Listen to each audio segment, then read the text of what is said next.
If you would have asked me in 2022 before the release of Sonic Frontiers that we would be in a spot as good as we are now, I'd call you a liar.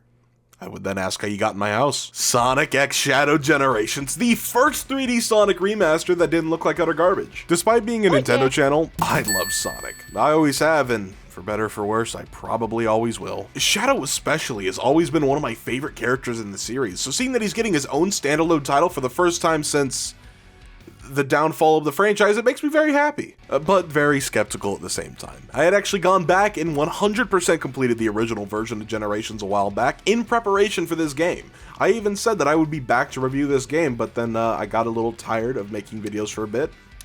Then I got really sick, but hey, I'm better now, and I'm here to review the game. I'm actually very excited to talk about this game as it got revealed for what feels like forever ago. So, let's talk about it.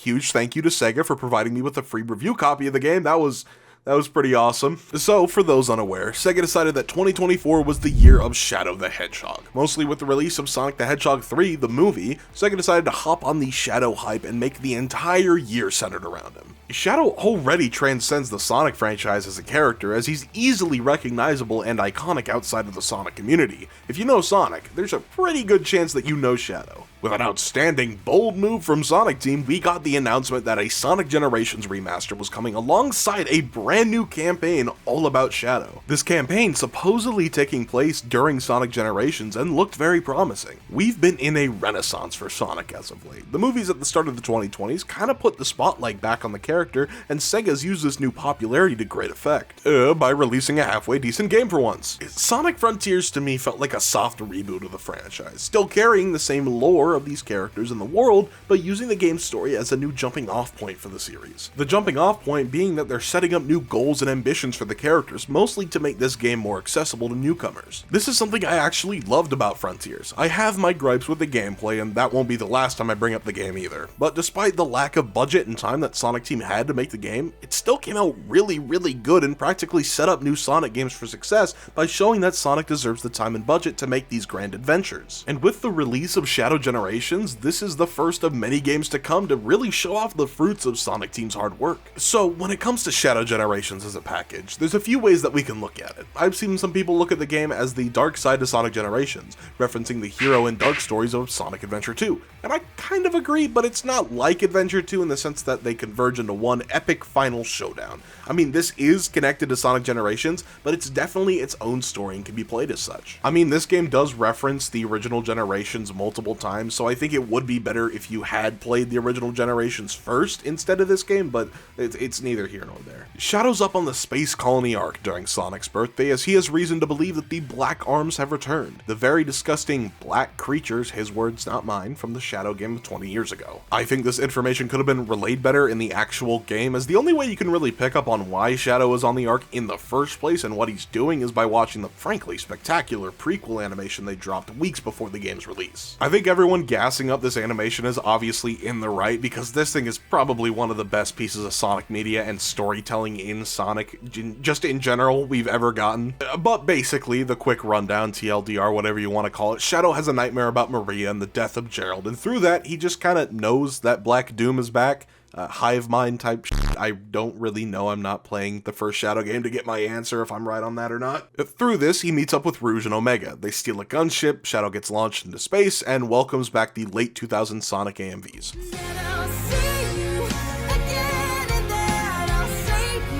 Stop that. That life was taken from me long ago. I need to focus on the mission at hand. Through this opening cutscene alone, though, holy wow, you can feel the bump that Sonic Team has got compared to Frontiers. The best cutscenes on Frontiers looked pretty good, but we're still they were a little stiff, and truth be told, not a lot was going on. It feels like the smallest movements that Shadow makes completely shit on anything that Frontiers had. And I know it might not be the most fair comparison in the world, as the first two cutscenes in the game are pre-rendered, but even the in-game animations are simply sublime. time. It is a bit difficult to tell what is and isn't a pre-rendered cutscene in this game because Sonic Team has finally reached a point where their in-game graphics are good enough to match whatever they throw out what was pre-rendered. I mean, it's not Sonic Unleashed opening levels of quality of in-game graphics, but it doesn't really need to be. I mean, the style that Sonic has now is perfectly fine, and they do a fantastic job with the models here. We haven't seen animation in a Sonic game this fluid or kinetic since, again, Unleashed, I think. Okay, I lied, it's Boom. I completely forgot that Sonic Boom exists. Despite being one of the worst games of all time, this game had really, really good animation. That was still a decade ago. My whole joke with the Unleashed bit was it was a really long time ago, like much more than a decade, but Boom was still a decade ago. God, time flies. It kind of just puts base generations to shame, as most of the time, these characters are just standing around talking with animation on par to Modern Family Guy, while the cutscene with Shadow's perspective on his fight with Sonic, it just completely obliterates how it was handled in the original game. This game's animation is just impressive, period. Not even by Sonic standards. I think the game's animation is just really, really good with no ifs, ands, or buts. We got a taste of what good animation could look like in Sonic Frontiers. That's good animation for Sonic standards, which is a shame because the standards have been so low for so long it's hardly funny. So seeing a game with this much of a bump in the presentation is more than a welcome addition that hopefully no one is complaining about. But presentation is obviously one thing. For any Sonic game, however, we come for the gameplay. I'm definitely impressed by the amount of detail thrown into the presentation as Shadow Generations, so I'm hoping that the gameplay will impress me just the same. It is really hard to put into words just how good this game feels. Clearly that wasn't the case if you're looking at the timestamp of this video, but we're gonna wing it. When seeing the game for the first time, it makes sense why people would be skeptical about the gameplay. What they showed us didn't look very good. Long stretches of hallways and corridors, just like a certain Sonic game that I don't think a single person likes. Sure, there were branching paths here and there, but there didn't seem to be much to the overall gameplay. I'm so glad that the gameplay actually managed to pull through here. To put it lightly, this game is Sonic Forces, but if it was actually good. And now, I've been seeing a lot of people compare the controls to Cyberspace and Frontiers, which does make sense. This game definitely controls very similarly to Cyberspace in the fact that you're able to actually control Shadow well in a 3D environment. This is probably the best that any Sonic game has controlled since Adventure. No more nonsense where you can tweak the controls yourself. Just a solid moving character. This, of course, carries over into the gameplay itself. He controls the same in the levels as he does in White Space, and the levels are designed around his controls and moveset perfectly. This isn't like Generations or Unleashed where Sonic has very tanky controls. In those games, he moves like a car. He feels fine going straight and drifting, but trying to control him precisely while not running like crazy is an absolute nightmare. This has probably been the biggest setback for the boost formula ever since it was introduced. Well, that and the fact that every boost game needs some kind of weird gimmick to go with it, but we'll get into that later. To compensate for the controls, Shadow isn't as fast as I would like him to be. They had to slow him down a bit, obviously, so he isn't as easy to lose control of, which makes sense. He's still fast, but we aren't getting that crazy sense of speed we had in past boost games. There's also no drift. You can now make fine-tuned platforming while also going fast, and the levels in Shadow Generations perfectly play to those strengths. In the first level, Space Colony Arc Act 1, you spend most of your time getting accustomed to the new controls, since both base and Shadow Gens play completely differently. It did take me a long while to get used to the controls since I'm in the mindset of the boost formula gameplay. I'm immediately expecting the game to control a certain type of way, so the change did take a while to get used to, but I mean, hey, it's all worth it because Shadow can finally do a 360 spin while jumping! There's a ton of branching pathways you can take if you played this level before. Some of them lead to collectible tokens you can spend in White Space to unlock things like art, music, and pieces of Shadow's history. By going through the level, you're able to use a bunch of Shadow's new abilities in the game like teleporting with the home attack.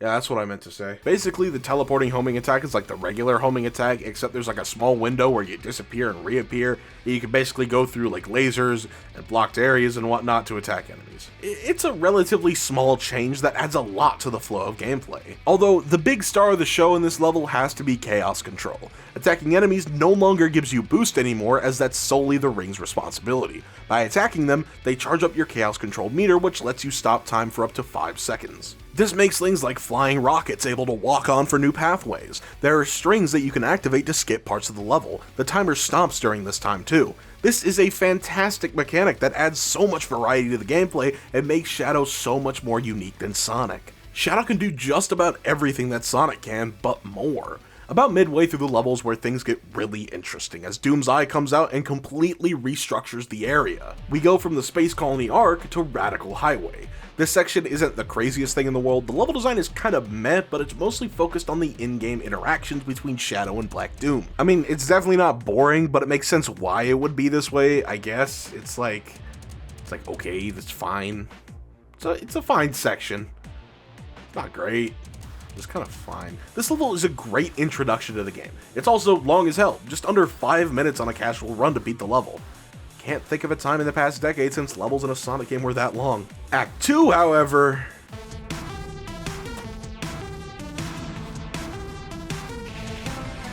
This level's fine, I just wanted to show off the bad music. If you haven't noticed yet, there is, in fact, 2D levels in this game, which apparently is a huge sin to a lot of people. On the bright side, however, all of the 3D levels don't have any 2D whatsoever, so that's like a really cool touch. We've actually just never had that in a 3D boost game. That's kind of crazy to think about. Frontiers doesn't count. When I was getting ready to play this game for the first time, I had so many people in my ear telling me about how awful the 2D levels are, and that they're so bad.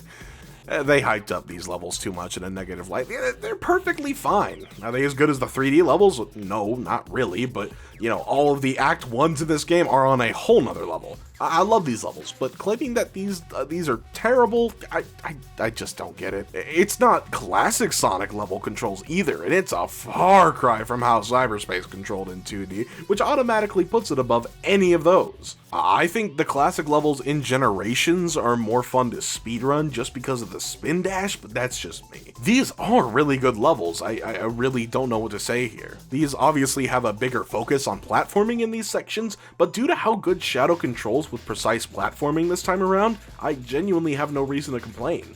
I can't find anything outstanding about these levels, but it's also hard to find something negative. The easiest pick for me would probably be Space Colony Arc Act 2 specifically as the worst because of the stupid doors that you have to open with Chaos Spear. They take way too long to open and they just kind of halt progress. I think the better 2D levels in this game are Kingdom Valley and Rail Canyon. Just about every 2D level in this game has a very narrowed focus on one of the Doom abilities that you gain in that section, which is pretty cool, and I won't be the first to admit that Doom Morph works a lot better in 2D than it does 3D, but I think that, it takes these levels down a peg since they feel so reliant on the gimmick. It's really hard to explain, but back to what I said about Doom Morph. I think it's just this way for most of the abilities that control better in one stage versus the other. Sunset Heights Act 2 was a very cool stage, but I think limiting the Doom Surf to a 2D plane just kind of limits the amount of fun you can have. As a direct contrast, in Act 1 of Kingdom Valley, there are multiple sections where you're constantly flinging barrels around, flying across bodies of water with many different pathways to go. But in Sunset Heights, I'm just kind of like, okay. Since we're loosely on the topic of the Doom abilities, I think now would be the best time to talk about them in full because I have a lot to say on these things.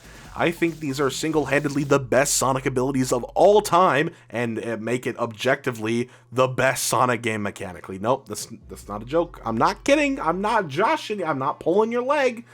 I think this is true. Okay, I know what I sound like. I, for one, hate using the word objectively when it comes to things, especially in video games, because there hardly is any objectivity at all when it comes to something like this, but just hear me out. Ever since the boost formula was put into 3D with Sonic Unleashed, Sega was in the midst of trying something new. I mean, they kinda had to because of Sonic 06, but neither here nor there. The boost formula is a fantastic evolution of Sonic gameplay, and in my opinion, does a great job at keeping the games engaging and fun to control, while also getting an insane amount of speed within the levels. It was always fun back in the old days trying to go as fast as you can with Sonic, and it's only amplified with the boost formula. In the classics, it was always about how to keep your speed going, and here it's just kind of the same thing, but a little bit different. But unfortunately, due to Sonic's speed, the levels needed to be longer to compensate for how fast you were going. And even then, with the amount of levels they made, there was less than an hour's worth of content with the day stages. So they needed something else to get, you know where I go, it's the Werehog. To go with Sonic's high-speed antics, the Werehog was created as a counterbalance. A much slower, action-packed beat-em-up style platformer. Now, I like the Werehog. I think it's neat. Now, despite my personal feelings on the matter, it's still one of the most controversial Sonic things to ever grace our planet. Give us an entire game about the day stages, Sonic fans cried. Okay, Sega said as they gave us Sonic Colors. Another gimmick was brought to the table to heighten Sonic Colors' runtime. The Wisps, and mandatory 30-second to 1 minute long side missions.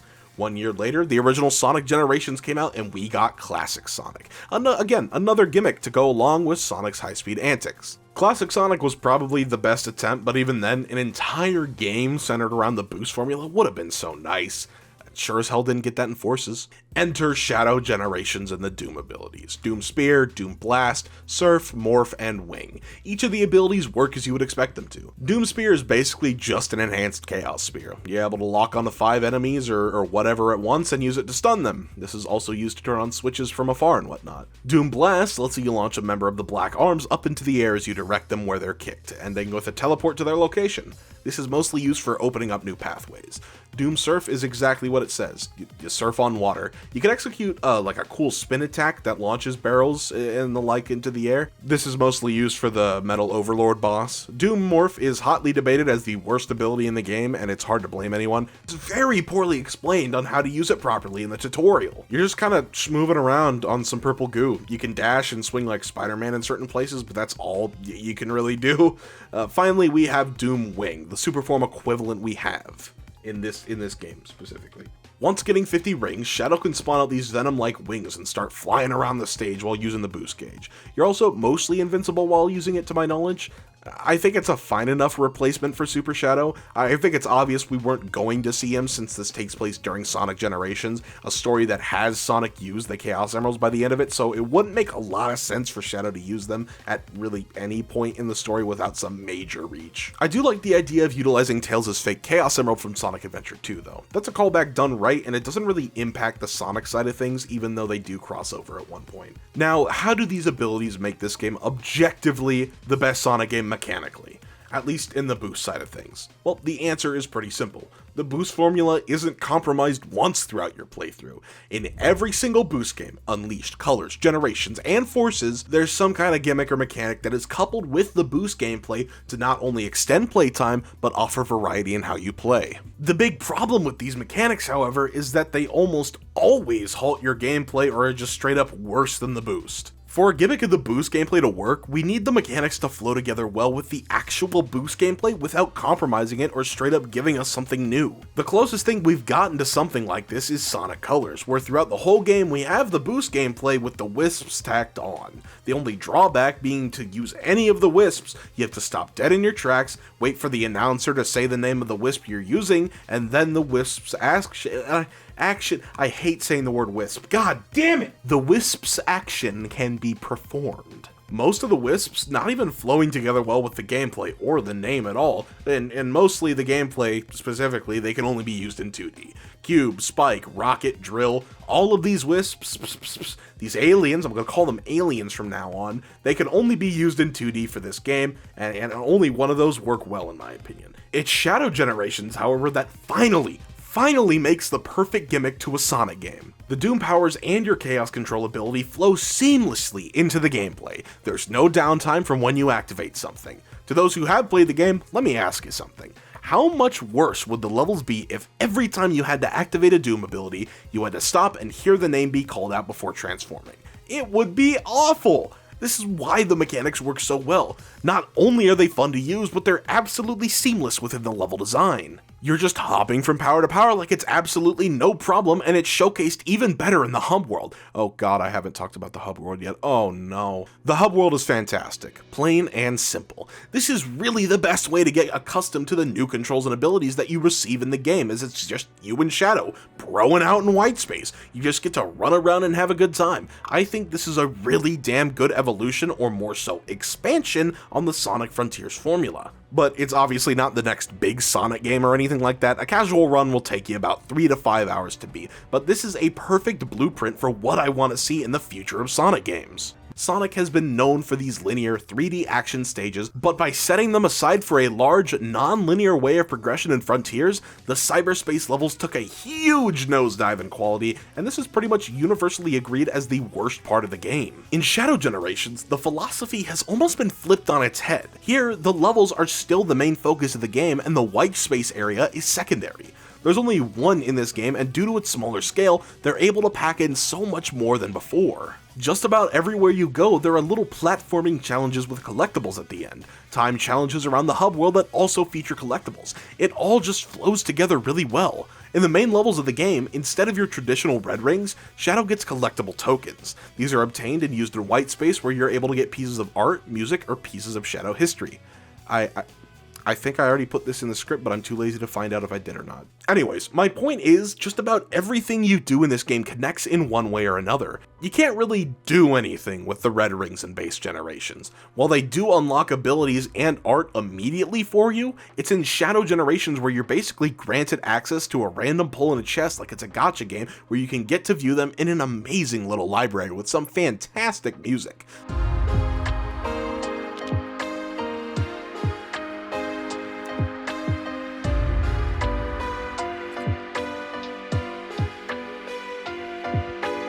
They really went all out with this collection room. I love it. A little ways into the story, Shadow actually saves Maria from some of the Black Arms, and this whole story is centered around their relationship. And we all know where this is going. Maria and Gerald are pulled from a place in time before the Ark was raided and are here to aid in Shadow's journey by standing around in Sunset Heights the whole game. The story concludes with a final showdown between Black Doom and Shadow, as Black Doom has been trying to gain access to Shadow's body and mind all game, so Shadow's here to settle the score. This is already one of, if not the best Sonic story to date, but I think there's some things that definitely could have been improved on outside of the presentation. I think we could have at least seen one cutscene with Maria and Shadow catching up on life or something adjacent to that, so it makes her second quote-unquote death more impactful.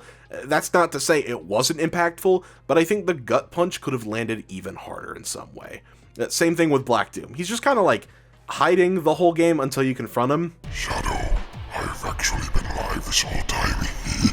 I snuck aboard the Ark like a stowaway, and now I'm back for evil revenge to do evil things. Then come and face me, you coward.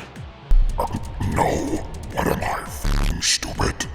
Look, for a Sonic game's ending to actually make me feel things and tear up is a pretty impressive feat. I was already sold with Frontiers and how the series can finally take itself seriously again without the fear of being made fun of online, but this kinda just hammers it home for me. Shadow has always been a tragic character, his origin making him who he is, and I'm glad that Sonic Team has finally learned to embrace what makes these characters so special and relatable. But then the story becomes a little jarring when it's paired with base Generations' story, which is arguably the worst of the franchise, even with the rewrite, but I'll take what I can get. Overall though, I think the Sonic Generations remaster coupled with Shadow Generations makes for, in my opinion, the greatest Sonic game of all time. Full stop.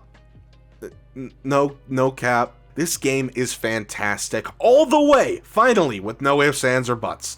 Do you know how good it feels to say that as a Sonic fan? Oh, well, Frontiers is a good game, but you'll have to deal with the bad Final Island and cyberspace. Oh, well, Unleashed is really good, but the Werehog is over half of the game, and not a lot of people like that. Now, this game is just really damn good, and it makes me so unbelievably happy to say that. And the best part about all of it is that there's obvious room for improvement. The game is way too short for how good it is. I'd say a doubled length with all 3D levels and another hub world would be perfect. Take the heart and emotion of the story and apply it to the next Sonic game on a much larger scale. Literally, all they have to do to make a 10 out of 10 Sonic game is double the length, tell another really good character-driven story, make more gimmicks and mechanics that seamlessly flow into the level design for fun. You know what? For funsies, let's just add some extra characters. A game where Sonic, Shadow, and Silver as the main characters. God, that would be so damn cool. Either way, go support this game. It is more than worth the $50 price tag. It's not even full price. Not even full price. Not 60 or 70. Well, it is 60 if you want the digital deluxe edition, but $50 for the base game, which is definitely enough. You don't need the digital deluxe edition. God, 2 amazing Sonic games to make one awesome package. But otherwise, that is going to do it from me today. If you liked what you saw, make sure to hit the like and subscribe button. We're trying to get to 5,000 subscribers by the end of the year, and I would love to see you all there. Once again, I thank Sega and Sonic Team wholeheartedly for providing me with a review code. We're moving up in the world, Dylonic Nation. This has got to be one of the coolest videos that I've ever made simply for that fact. But anyways, my name is Dylonic, and I will see you all in the next video. Take it easy, and stay fresh.